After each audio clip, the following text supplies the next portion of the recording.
Assalamualaikum warahmatullahi wabarakatuh.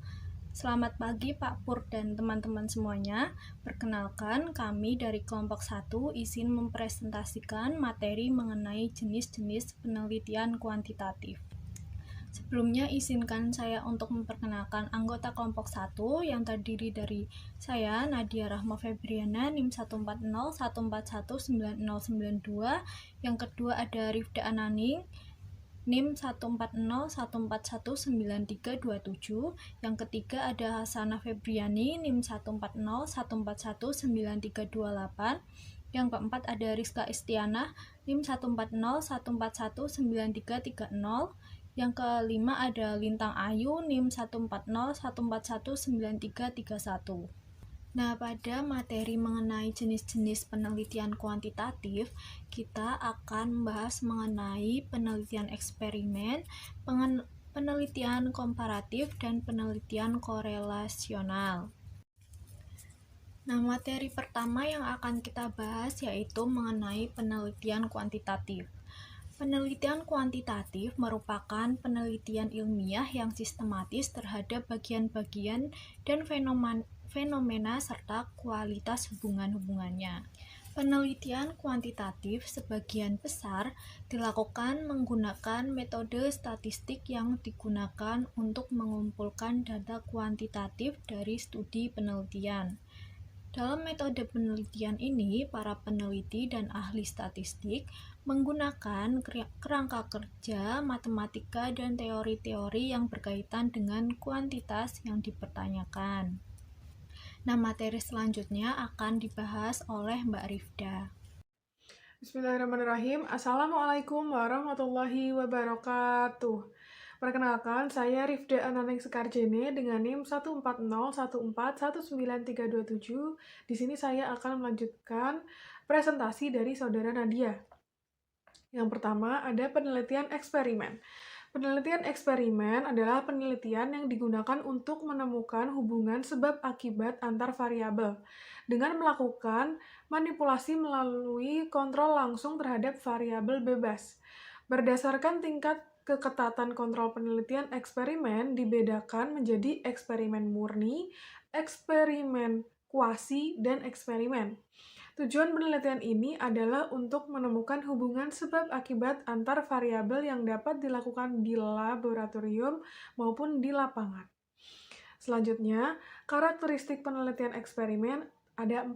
Yang pertama, menggunakan kelompok kontrol sebagai garis dasar untuk dibandingkan dengan kelompok yang dikenai perlakuan eksperimental.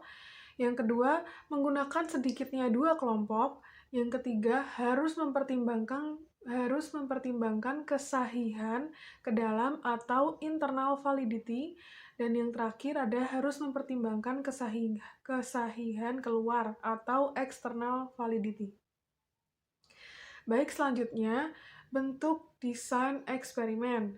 Bentuk desain eksperimen yang pertama adalah pre-eksperimen design atau non-design, yaitu desain belum merupakan eksperimen sungguh-sungguh. Masih terdapat variabel luar yang ikut berpengaruh terhadap terbentuknya variabel dependen. Nah, yang pertama ini ada one shot case study, yang kedua one group pretest post-test design, dan yang ketiga ada intake group comparison. Sekian presentasi dari saya, akan dilanjutkan oleh saudara Hasanah. Assalamualaikum warahmatullahi wabarakatuh. Perkenalkan saya Hasanah Febriani Rahayu Ningsi dengan NIM 140141938. Izin untuk menyampaikan materi mengenai bentuk desain eksperimen. Bentuk desain eksperimen yang kedua adalah true eksperimental, di mana peneliti dapat mengontrol semua variabel luar yang mempengaruhi jalannya eksperimen. Kemudian ciri utama dari true eksperimental ini adalah sampel yang digunakan eksperimen maupun sebagai kelompok kontrol diambil secara random dari populasi tertentu. Kemudian true eksperimental ini dibagi menjadi 2, yaitu post-test only control design, kemudian yang kedua adalah pre-test post-test control group design. Kemudian desain bentuk eksperimen yang ketiga adalah factorial design, modifikasi dari desain true eksperimental, yaitu dengan memperhatikan kemungkinan adanya variabel moderator yang mempengaruhi perlakuan atau variabel independen terhadap hasil atau variabel dependen. Nah, pada desain ini di mana setiap kelompok penelitian diambil secara random, kemudian setiap kelompok tersebut diberikan pretest, dan kelompok penelitian yang baik, maka setiap kelompok tersebut memiliki nilai pretest yang sama. Desain bentuk eksperimen yang keempat adalah quasi-eksperimen design, di mana desain ini memiliki kelompok kontrol tetapi tidak dapat berfungsi sepenuhnya untuk mengontrol variabel-variabel luar yang mempengaruhi pelaksanaan eksperimen. Nah, quasi-eksperimen desain ini dibagi menjadi dua, yaitu control group design dan yang kedua adalah time series design. Dan materi berikutnya akan disampaikan oleh Mbak Rizka Istiana. Sebelumnya, perkenalkan nama saya Rizka Istiana dengan NIM 140141930. Di sini saya akan melanjutkan penyampaian materi pada presentasi pagi hari ini. 2. Penelitian komparatif. Penelitian komparatif adalah sejenis penelitian deskriptif yang ingin mencari jawaban secara mendasar tentang sebab akibat dengan menganalisis faktor-faktor penyebab terjadinya atau munculnya suatu fenomena tertentu. Penelitian komparatif adalah riset yang bersifat membandingkan. Pada penelitian ini variabelnya masih bersifat mandiri, tetapi sampel yang lebih dari satu atau dalam waktu yang berbeda. Karakteristik penelitian komparatif. Pada penelitian komparatif sendiri bersifat data dikumpulkan setelah kejadian yang dipersoalkan berlangsung atau lewat. Teknik analisis data yang digunakan dapat beragam, tergantung dengan bentuk datanya. Kemudian, dalam konteks penelitian komparatif untuk komunikasi seringkali menggunakan faktor-faktor yang di tingkat makrososial sebagai variabel penjelas perbedaan. Memiliki fungsi yang berbeda tergantung bidang ilmu yang menggunakannya. Bentuk masalah penelitian komparatif. Rumusan masalah yang membandingkan keberadaan suatu variabel atau lebih pada dua atau lebih sampel yang berbeda atau pada waktu yang berbeda atau dengan perlakuan yang berbeda pula. Rumusan masalah yang memandu untuk membandingkan antara konteks sosial atau domain satu dibandingkan dengan yang lainnya. Pola. Adakah perbedaan Y antara kelompok 1 dan 2?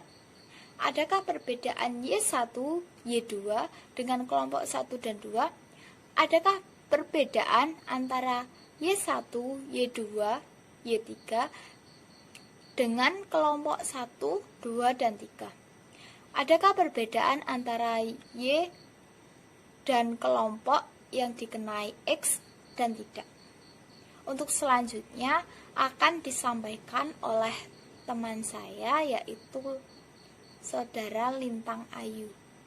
Baik, terima kasih. Sebelumnya perkenalkan, saya Lintang Ayu Wandani dengan nomor NIM 14014193331. Selanjutnya yang ketiga yaitu penelitian korelasional. Pengertian: penelitian korelasional adalah penelitian yang bertujuan untuk mendeteksi sejauh mana variasi-variasi pada suatu faktor memiliki kaitan dengan variasi-variasi pada satu atau lebih faktor lain berdasarkan pada koefisien korelasi. Karakteristik penelitian korelasional. Yang pertama, cocok untuk variabel kompleks. Yang kedua, bisa digunakan meramalkan variabel lain. Yang ketiga, memungkinkan untuk dilakukan pengukuran serentak. 4, punya sejumlah kelebihan, yakni kemampuannya untuk menganalisis keterkaitan antara banyak variabel secara bersamaan. Selain itu juga memberi informasi mengenai kuat tidaknya antar variabel yang diteliti. Yang kelima, hasil penelitian berupa tinggi rendahnya hubungan variabel. Rancangan korelasional. Rancangan korelasional adalah rancangan penelitian yang meneliti hubungan antar variabel dalam konteks sosial nyata. Rancangan korelasional memiliki tujuan mengungkap hubungan antar variabel yang secara alamiah telah terjadi. Berbeda dengan penelitian yang menggunakan rancangan eksperimental yang melibatkan manipulasi aktif dari peneliti, penelitian yang menggunakan rancangan korelasional tidak membolehkan terjadinya proses manipulasi. Penelitian korelasional hanya mempertanyakan besaran hubungan di antara dua variabel. Di dalam rancangan ini tidak terdapat pemilahan antara variabel bebas dan variabel bergantung. Di samping itu, penelitian korelasional tidak memiliki suatu asumsi tentang pembuatan kesimpulan bahwa satu variabel memberi pengaruh terhadap variabel yang lain.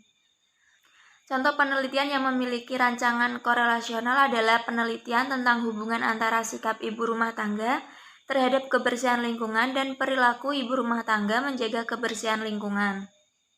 Langkah dalam penelitian korelasional. Yang pertama, tentukan model korelasi atau menjawab permasalahan penelitian. Yang kedua, identifikasi subjek penelitian. Yang ketiga, identifikasi alat ukur setiap variabel. Yang keempat, mengumpulkan data. Yang kelima, analisis data. Dan yang keenam, interpretasi data. Baik, sekian materi yang dapat kelompok kami sampaikan.